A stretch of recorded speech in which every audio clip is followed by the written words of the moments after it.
नमस्कार दोस्तों, मेरा नाम मुकेश कुमार और आप देख रहे हैं संजीवनी हेल्थ सॉल्यूशन। आज की इस टॉपिक में हम बताने वाले हैं, अगर किसी व्यक्ति को गर्दन में दर्द हो रहा है या फिर गर्दन की वजह से यहाँ आर्म में दर्द हो रहा है या आर्म से लेकर के नीचे lower part of the hand यानी कि हाथ तक आ रहा है, इसके अलावा आपके हथेलियों में भी सूनापन आ रहा है, वह रीजन क्या है? वह सबसे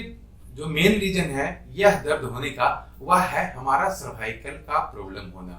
सर्वाइकल जैसा कि आप जानते हैं, हमारे रीढ़ के हड्डी में ऊपर से लेकर नीचे तक 31 हड्डी होती है, जो कि ऊपर में पहला जो 7 हड्डियां होती है वह सर्वाइकल स्पाइन कहलाता है। वह सर्वाइकल स्पाइन के बीच से जो भी नर्व निकलता है वो हमारे अपर लिम्ब को जाता है। लेफ्ट अपर लिम्ब को जाता है, राइट अपर लिम्ब को जाता है। अपर लिम्ब का मतलब होता है कि हमारे कंधा, बाह और हाथ, उंगलियों तक जो नर्व सेंसेशन जो पहुंचाने का काम करता है, चाहे कि कहीं पर दर्द होता है या फिर किसी तरह का चुभन होता है या गर्म लगता है, ठंडा लगता है, उसका जो सेंसेशन हमारे ब्रेन तक पहुंचाता है वह नर्व का काम होता है। तो नर्व अगर हमारे स्पाइन के बीच से, ये जो सातों स्पाइन है वह स्पाइन लगभग एक दूसरे से इस रूप में रहते हैं, यानी कि ऊपर नीचे रहते हैं, और उसके बीच से नर्व निकलता है। किसी भी कारण से अगर हमारे स्पाइन के स्पेस में कमी आ गई है, यानी कि स्पेस जो होता है उसके बीच में डिस्क होते हैं, और डिस्क का काम होता है कि वो उसको फ्लॉपी रखता है ताकि एक कुशन नुमा चीज होता है, वह अगर डिस्क बल्ज हो जाता है, बल्ज मतलब कि वह दब जाता है और दब करके किसी और निकलने लगता है। आपने कभी सुना होगा मेरा सर्वाइकल डिस्क बल्ज हुआ। बल्ज में इंटीरियर भी हो सकता है, पोस्टीरियर भी हो सकता है। जो हमारा डिस्क बल्ज जब होता है तो हमें उस नर्व को दबाने लगता है, वह नर्व दबने लगता है, और उसकी वजह से वह नर्व जिस अंग में हमें जाता है, यानी कि अपर लिम्ब में जाता है, तो उस लिम्ब में हमको दर्द होने लगता है। तो इस तरह से अगर आपने कभी तो गर्दन के दर्द में कभी कभी हम लोग यह कंफ्यूज कर जाते हैं कि नहीं, ये मुझे कंधा का दर्द है या हाथ का दर्द है। आपके अपर लिम्ब में यानी कि हाथों में जो नर्व गया है वह गर्दन से निकल करके गया है, तो कहीं ना कहीं आपके गर्दन में जो डिस्क बल्ज हुआ है उससे नर्व दब रहा है, इस कारण आपको ये दर्द होना शुरू हुआ है। आप इसके लिए डायग्नोसिस सबसे पहले ये करा लें, आप अपना एक्सरे करा सकते हैं सर्वाइकल स्पाइन एपी और लैटरल भी। एपी और लैटरल भी में आप देखेंगे कि जो हड्डियां आपस में जो एक सीक्वेंस में होना चाहिए, उस सीक्वेंस में कुछ अंतर है। देखेंगे कि एक हड्डी इतना है तो दूसरा है यहाँ है, जो नॉर्मल होना चाहिए, सभी का एक बराबर रूप में स्पेस होना चाहिए, लेकिन देखेंगे कि उसमें किसी में कम है तो किसी में ज्यादा है। जाहिर सी बात है कि किसी में अगर कम होगा तो किसी में ज्यादा होगा, यानी कि जहां पर कम हुआ है स्पेस, वहां पर से जो नर्व निकल रहा है वो हमारी दब रहा है, जिस कारण हमें दर्द हो रहा है। तो यह तो डायग्नोसिस हो गया कि हमने ये जांच करा लिया या फिर एक्सरे करा लिया तो देख लिया कि हाँ, या फिर एमआरआई में और ज्यादा क्लियर होता है, वह नर्व के बारे में मुझे पता चल पाता है, या फिर डिस्क जो बल्ज जो हुआ है वो भी पता चल पाता है कि किस तरफ हुआ ज्यादा, तो वो ज्यादा क्लियर करता है। लेकिन अगर एक्सरे भी करा लेते हैं आप तो उससे पता चल जाता है कि हमारा कहाँ पे नर्व दब रहा है, और जिस तरफ हमें दर्द हो रहा है उसके हिसाब से हम एक्सरसाइज करेंगे तभी वह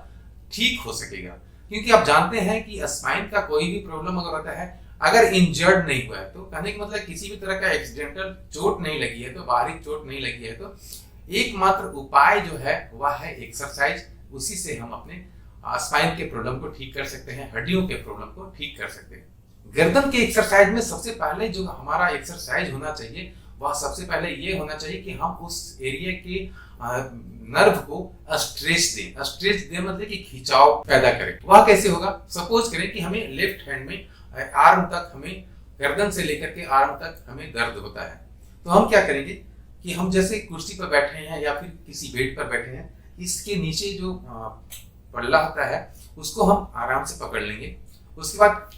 दूसरे हाथ से, जिसमें हमको कोई प्रॉब्लम नहीं है, अपने गर्दन को हम इस तरह से पकड़ेंगे और बिल्कुल स्ट्रेच देंगे। इस तरह से हमें, क्योंकि हम नीचे पकड़े हुए हैं, हाथ को नीचे ऊपर आने नहीं दे रहे हैं और अपने गर्दन को बिल्कुल स्ट्रेच दे रहे हैं, तो ये क्या हुआ कि हमारे गर्दन से जो नर्व निकल रहा था उसमें स्ट्रेच पैदा होगा और वह धीरे धीरे खुलना शुरू होगा। तो पहला एक्सरसाइज हमारा जो हो गया वो सिर्फ और सिर्फ बैठ करके हमें किसी भी तरह से इस तरह से करना है, स्ट्रेच देना है। इसके बाद जो दूसरा एक्सरसाइज करेंगे, दूसरा एक्सरसाइज करने के लिए हमें जो गर्दन का एक्सरसाइज करने के लिए हमें लेट जाना होगा। दोस्तों दूसरा एक्सरसाइज करने के लिए हमें क्या करना होगा, हम बिल्कुल आराम से लेट जाएंगे और लेटने के बाद हम अपने तालू यानी कि जीभ जो है ना, जीभ और जीभ से ऊपर जो एरिया होता है उस एरिया को अपने जीभ से दबाएंगे, यानी कि जीभ को ऊपर ले जाएंगे और अपने तालू को दबाएंगे और इस ठुड्डी जो होता है, हमारा जो दाढ़ी होता है, इस दाढ़ी को बिल्कुल नीचे इस तरह से दबाएंगे और इस पिल्लो को अपने सर से नीचे प्रेस करेंगे, जैसा कि मैं कर रहा हूं, आप देख सकते हैं।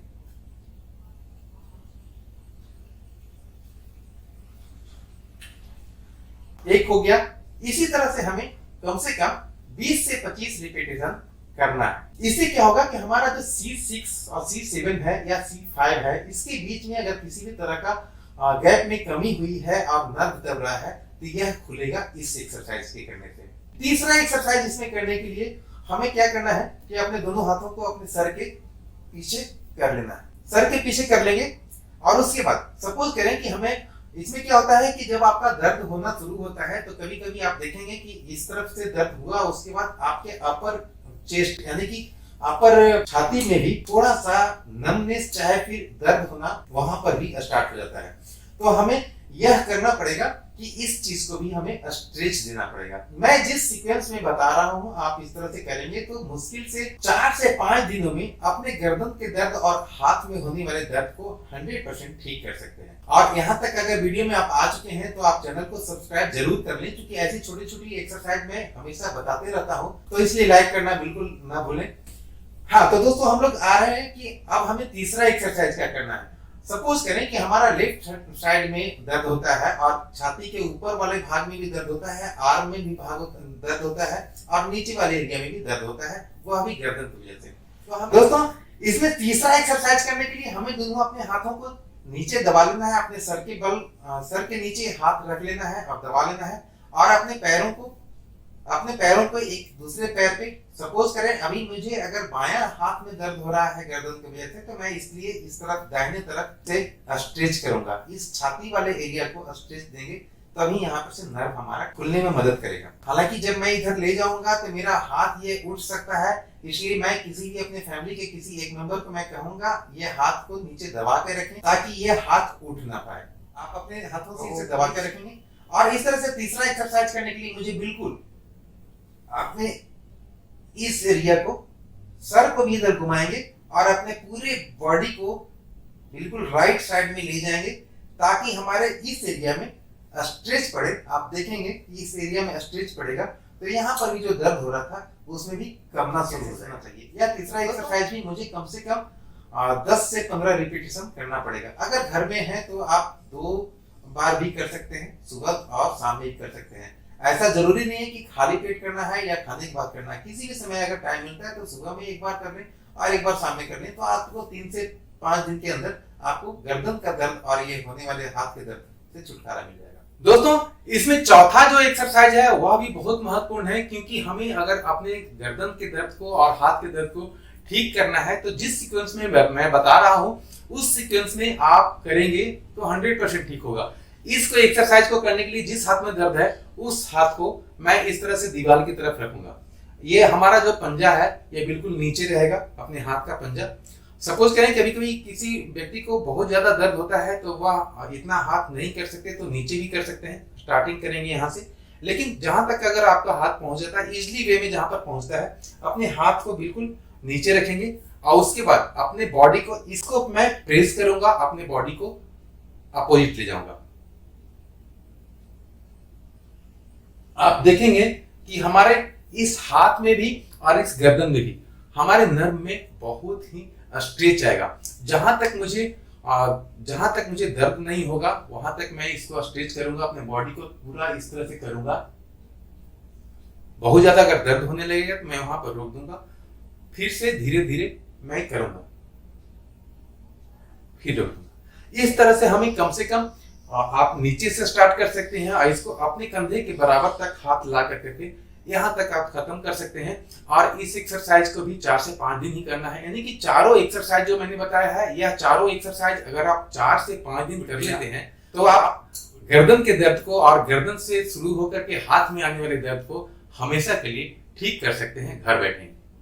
दोस्तों, उम्मीद है कि वीडियो अच्छा लगा होगा, और अच्छा लगा है तो वीडियो को लाइक करें, कमेंट करें। अगर किसी तरह का क्वेश्चन आपके मन में उठ रहा है तो मेरा हमेशा यह कोशिश रहता है कि मैं 100% कमेंट का जवाब देता हूं। चैनल पर अगर आप नए हैं तो चैनल को सब्सक्राइब कर लें, बेल आइकन को दबाकर ऑल नोटिफिकेशन ऑन कर लें, ताकि भविष्य में आने वाला हर वीडियो आप तक सबसे पहले पहुंच सके। दोस्तों, इंस्टाग्राम का आईडी मेरे डिस्क्रिप्शन बॉक्स में दिया हुआ है, ताकि आप अगर अपना कोई एक्सरे, अपना रिपोर्ट अगर भेजना चाहते हैं तो वहां पर भेजकर आप मुझसे चैट कर सकते हैं। मिलते हैं अगले वीडियो में, तब तक के लिए जय हिंद, जय भारत।